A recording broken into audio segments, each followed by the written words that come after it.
नमस्कार बच्चों, आज हम कक्षा 7वीं विषय हिंदी पाठ 8 स्वच्छ भारत अभियान देखने वाले हैं। स्वच्छ भारत एक कदम स्वच्छता की ओर, स्वच्छ भारत अभियान। तो देखो, महात्मा गांधी ने अपने आसपास के लोगों को स्वच्छता बनाए रखने संबंधी शिक्षा प्रदान कर राष्ट्र को एक उत्कृष्ट संदेश दिया था। उन्होंने स्वच्छ भारत का सपना देखा था, जिसके लिए वह चाहते थे कि भारत के सभी नागरिक एक साथ मिलकर देश को स्वच्छ बनाए रखने के लिए कार्य करें। महात्मा गांधी के स्वच्छ भारत के सपनों को पूरा करने के लिए प्रधानमंत्री श्री नरेंद्र मोदी जी ने 2 अक्टूबर 2014 को स्वच्छ भारत अभियान शुरू किया और इसके सफल कार्यान्वयन हेतु भारत के सभी नागरिकों से इस अभियान से जुड़ने की अपील की। इसी के आधार पर आज हम पाठ 8 देखने वाले हैं, स्वच्छ भारत अभियान। स्वच्छ शरीर और स्वच्छ परिवेश में ही स्वच्छ मन और स्वच्छ समाज का विकास होता है। जीवन में स्वच्छता और सफाई का बहुत महत्वपूर्ण स्थान है। बचपन से ही अगर सभी बच्चे स्वस्थ रहेंगे तभी देश का भविष्य सुरक्षित होगा। महात्मा गांधी जी का मानना था कि जैसे हम शरीर को, मन को स्वच्छ रखते हैं, वैसे हमें समाज को ही स्वच्छ रखना चाहिए। जीवन में स्वच्छता और सफाई बहुत महत्वपूर्ण है। बचपन से ही अगर हम स्वस्थ रहेंगे तभी हम सुरक्षित रहेंगे, ऐसे उनका मानना था। तो देखो, स्वच्छ वातावरण का प्रभाव तन और मन दोनों पर पड़ता है। सुंदर और स्वच्छ माने जाने वाले देशों में दुनिया भर से पर्यटक पर्यटन के लिए आते हैं, जिससे देश का मौद्रिक लाभ होता है।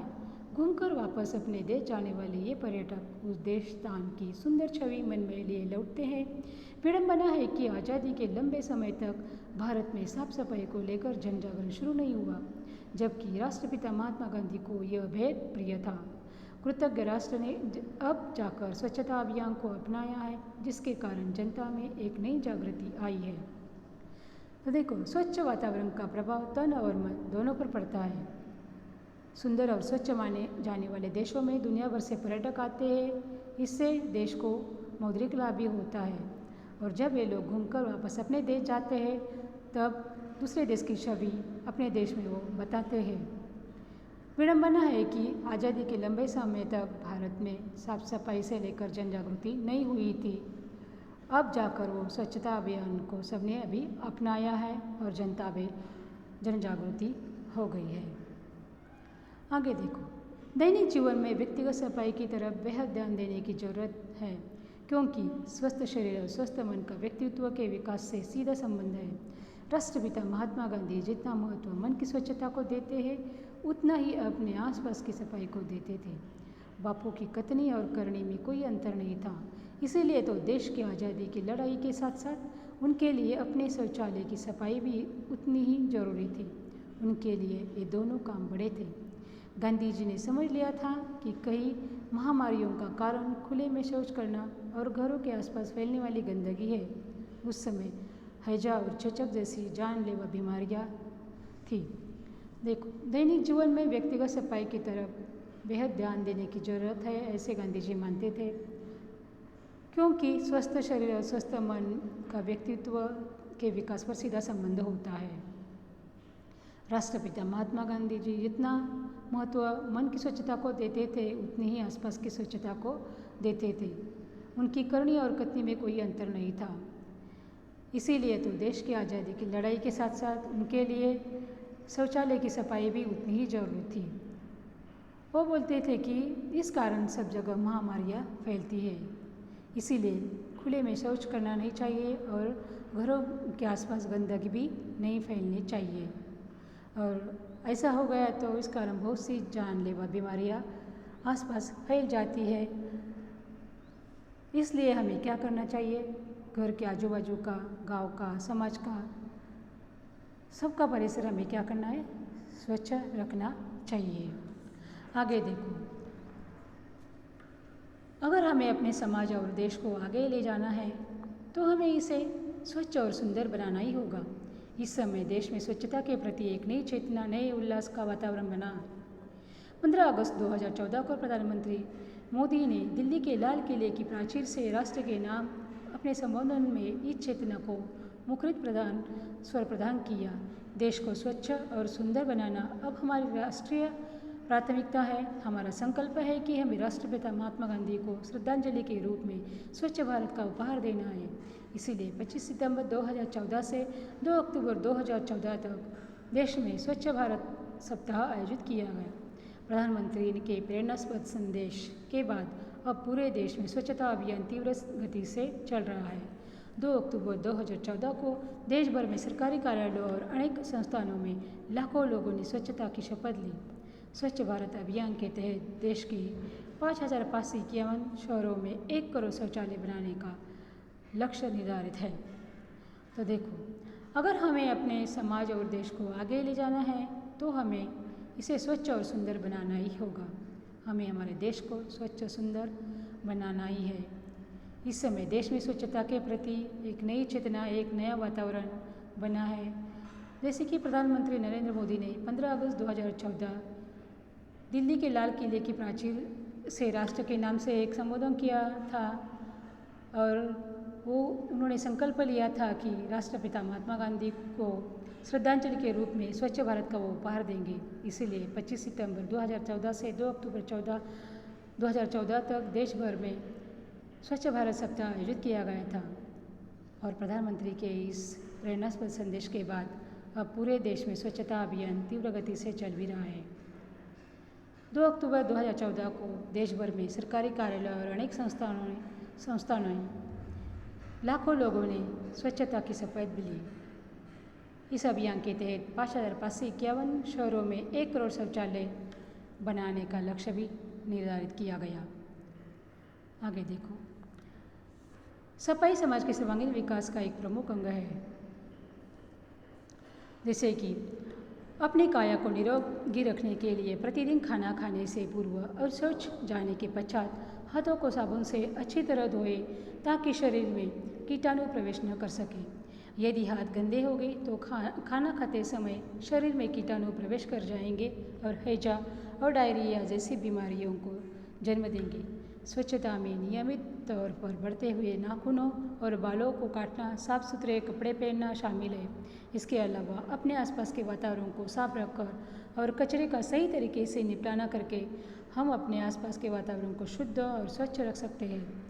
दुखदायक स्थिति यह है कि आज भी हमारे देश में खुले में शौच करने की मजबूरी है। स्वास्थ्य की दृष्टि से देखा जाए तो खुले में शौच करना बीमारियों को आमंत्रण देना है। साफ पानी उपलब्ध नहीं होने, खुले में शौच और सफाई के अभाव के कारण डायरिया, निमोनिया, हैजा, डेंगू, मलेरिया और चिकनगुनिया जैसी बीमारियां आज भी खत्म होने का नाम नहीं ले रही है। तो देखो, जैसे अपनी काया को निरोगी रखने के लिए प्रतिदिन खाना खाने से पूर्व शौच जाने के पश्चात हाथों को साबुन से अच्छी तरह धोना है ताकि शरीर में कीटाणु प्रवेश कर सकते हैं और इससे बहुत सारी बीमारियां लग सकती है। यदि हाथ गंदे हो गए तो खाते समय हमारे शरीर में कीटाणु प्रवेश करेंगे और इससे अनेक तरह की बीमारियां हमारे शरीर में जन्म लेगी। स्वच्छता में नियमित तौर पर बढ़ते हुए नाखूनों, बालों, साफ सुथरे कपड़े, इसके ऊपर हमें ध्यान देना चाहिए। इसके अलावा हमारे आसपास के वातावरण को भी साफ रखना है। इससे वातावरण भी शुद्ध रहेगा और स्वच्छ रहेगा। लेकिन दुखदायक स्थिति यह है कि आज भी हमारे देश में बहुत सारे लोग खुले में शौच कर रहे हैं। स्वास्थ्य की दृष्टि से देखा तो ये गलत है। गलत क्यों है कि इस तरह खुले में शौच करने से हजारों बीमारियां शरीर में हजारों बीमारियां से लोग बीमार पड़ सकते हैं। साफ पानी उपलब्ध नहीं होने, खुले में शौच और सफाई के अभाव के कारण डायरिया, निमोनिया, हैजा, डेंगू तरह तरह के रोग हो सकते हैं और ये रोग हमारे शरीर में प्रवेश करके आगे खत्म न होने का नाम खत्म ही नहीं हो रहे वो, जिससे अनेक लोगों को अपनी जान से अभी हाथ धोना पड़ा है। भारत में हर वर्ष डायरिया के कारण 5 वर्ष से कम उम्र के 4 से 5 लाख बच्चों की मौत हो जाती है। डॉक्टरों का कहना है कि सभी मौसमी बीमारियां खुले में शौच करने के कारण होती है। इसके अलावा खुले में शौच के कारण त्वचा संबंधी बीमारियां, आँखों में तकलीफ, स्कैबिज, एनीमिया और आंतों में कीड़े जैसी बीमारियां भी जन्म लेती है, जिससे किडनी खराब होने और तपेदिक होने का खतरा बढ़ जाता है। तो देखो, मतलब खुले में शौच करने से, गंदे पानी से हैजा, डेंगू, मलेरिया, चिकनगुनिया जैसी बीमारियां आज भी खत्म न होने का नाम ले रही है, मतलब खत्म ही नहीं हो रही है, जिससे अनेक लोगों को अपनी जान से हाथ धोना पड़ रहा है। अनेक लोगों को अपनी जान गंवानी पड़ती है।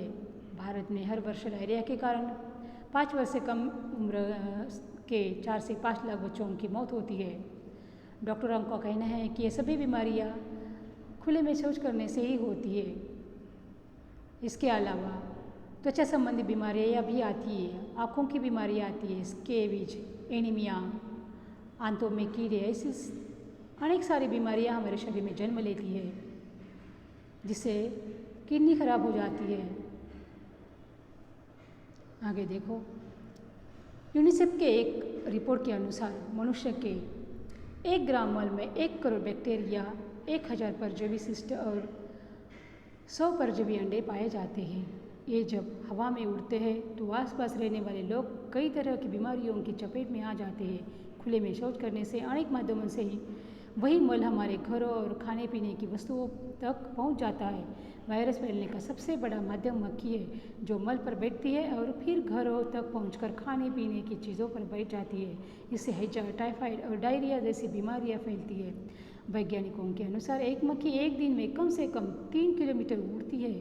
उसके पैरों और पंखों में मल चिपकता है, जो खाने पीने की चीज़ों में घुल जाता है और वह खाने के साथ हमारे पेट में चला जाता है। तो यूनिसेफ की एक रिपोर्ट के अनुसार मनुष्य के 1 ग्राम मल में 1 करोड़ बैक्टीरिया, 1000 परजीवी शिष्ट और 100 परजीवी अंडे पाए जाते हैं। ये जब हवा में उड़ते हैं तो आसपास रहने वाले लोग कई तरह की बीमारियों में आ जाते हैं। खुले में शौच करने से अनेक माध्यमों से वही मल हमारे घरों और खाने पीने की वस्तुओं तक पहुंच जाता है। एक मक्खी एक दिन 3 किलोमीटर तक घूमती है और उस मक्खी के परों में वो मैल चिपकता है और फिर वो हमारे खाने पीने में घुल जाता है और हमें बहुत बीमारियां लग जाती है। उसका संबंध सीधा हमारे पेट पर होता है। इसके अलावा यदि कोई बहते हुए पानी के किनारे खुले में शौच कर रहा है तो वह पानी के साथ बह जाता है कि आगे कोई स्नान करने के लिए या कुल्ला करने के लिए उस जल का उपयोग करें। इससे गंदगी उसके पेट में पहुंच जाएगी। खुले में किया गया शौच मिट्टी में मिल जाता है, जिससे वहाँ उगाई गई सब्जियां भी बीमारियों का सबब बन जाती है। साथ ही पालतू जानवर जैसे गाय, भैंस, कुत्ता, बिल्ली, गाड़ियों के पहिए, जूते, चप्पल भी खुले में किए गए शौच को घरों तक पहुंचाने का जरिया बनती है। तो देखो, इसके अलावा यदि कोई बहते पानी के किनारे शौच करता है तो वह पानी के साथ बह जाता है और फिर आगे वो स्नान के लिए या कुल्ला करने के लिए लोग उसका उपयोग करता है। इससे गंदगी पेट में पहुंच जाती है। खुले में किया गया शौच मिट्टी में मिल जाता है, जिससे वह खेतों में उगाई गई सब्जियां, और वो सब्जियां जब हम खाते हैं तो फिर हमें भी बीमारियां वो सब लग जाती है। जो हमारे घर में पालतू जानवर होते हैं उनके भी पैर में या गाड़ियाँ होती हैं उनके पहिए में वो सब खुले चप्पल जूते चप्पल में भी शौच घरों तक पहुंच जाती है और इसके जरिए बहुत सारी बीमारियां हमारे घर में आती है। आगे दो, व्यक्तिगत सफाई के साथ साथ सामाजिक सफाई भी उतनी आवश्यक है। सामाजिक सफाई से आशय अपने घर का कूड़ा कचरा दूसरे के घर के सामने या रास्ते में नहीं डालने से है। हम खुले में पेशाब न करें और जगह जगह नहीं थूकें। देश के समस्त विद्यालयों में भी सभी शौचालयों की व्यवस्था करना जरूरी है, क्योंकि इससे बच्चों को बेहतर शिक्षा और बेहतर वातावरण मिल सकता है। इससे बीच में ही पढ़ाई छोड़ देने वाले छात्रों की संख्या कम हो सकेगी। तो देखो, व्यक्तिगत सफाई के साथ साथ हमें सामाजिक सफाई के ऊपर भी ध्यान देना जरूरी है ना। हम जब खुले में पेशाब करते हैं तो जगह जगह थूकते हैं, तो ये ऐसा हमें करना चाहिए नहीं चाहिए। स्वच्छ भारत अभियान की राह में कई रुकावटें हैं जिसके कारण बीमारियों को भी पाँव पसारने में मदद मिलती है। ये है गंदा पानी। मानव अपशिष्ट का यह सही तरीके से निपटान नहीं करता है। व्यक्तिगत सफाई और खाने पीने की चीज़ों की स्वच्छता पर ठीक से ध्यान नहीं देता है। ठोस और तरल कचरे का ठीक से निपटाना नहीं करता है। सफाई के अभाव में शिशु मृत्यु दर और कुपोषण पीड़ित बच्चों की संख्या बहुत अधिक है। यदि साफ सफाई का पूरा ध्यान रखा जाए तो हम न केवल अपने आसपास के वातावरण को बेहतर बना सकते हैं बल्कि बीमारियों से भी बच सकते हैं। आगे देखो, राष्ट्रीय स्वच्छता अभियान के तहत वर्ष 2019 तक देश के हर घर में शौचालय बनाने का लक्ष्य निर्धारित है। वर्ष 2016 के बजट में स्वच्छ भारत अभियान के लिए 11,300 करोड़ रुपए का आवंटन किया गया है।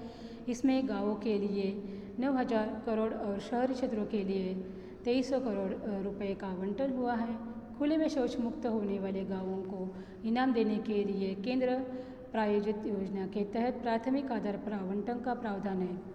2019 महात्मा गांधी जी की 150वीं जयंती का वर्ष है। हमारा राष्ट्रीय संकल्प है कि हम 2019 तक पूरे देश को स्वच्छ और सुंदर बना सकें। गांधी जी का सपना तभी साकार होगा। कृतज्ञ राष्ट्र की यही बापू को सच्ची श्रद्धांजलि होगी। तो इस तरह हमें क्या करना है, हमारे आजू बाजू के वातावरण को, घर को, समाज को, सबको हमें स्वच्छ रखना है और हमें देश की इसमें सहायता करनी है। देश को भी हमें पूरी तरह से स्वच्छ सुंदर रखना है। जैसे कि स्वस्थ शरीर और स्वस्थ मन का व्यक्तित्व के विकास से सीधा संबंध है। तो इस तरह आज हमने ये पाठ देखा है स्वच्छ भारत अभियान। आज से हम भी प्रार्थना करते हैं कि हम हमारे घर का, आजू बाजू का, गांव का, समाज का सब परिसर स्वच्छ रखेंगे और समाज को आगे लेकर जाएंगे। धन्यवाद।